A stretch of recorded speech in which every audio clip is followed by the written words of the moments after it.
Сәлем баршаңызға. Бүгін мен сіздерге ұлттық қордан балалардың шотына түскен сумманы Каспи арқылы тексеруді көрсететін боламын. Ол үшін біз госуслугиға кіреміз. Каспи банкте.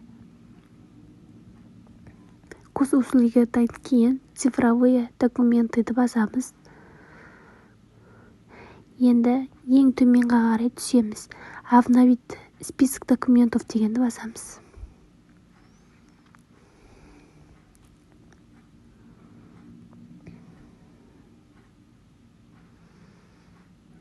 Бізде загрузка болып жатыр. Мінекейіңіздер. Енді бізде обновить етілді.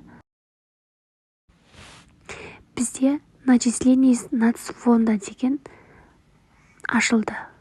Барлықтарыңызда солай болу керек. Енді сол начисление из нацфонда дегенді басамыз. Мінекейіңіздер. Енді сіздерге балаларыңызға түскен сумманы нақты көрсетіп тұр. $100. Ал балаларымыз игіліктеріне жаратсын. Барлықтарымызға құтты болсын деп айтқым келеді. Каспи тағы сіздер үшін не істей алады? Ақпарат пайдалы болса парақшаға жазылыңыздар және көптеген пайдалы ақпараттар салатын боламын.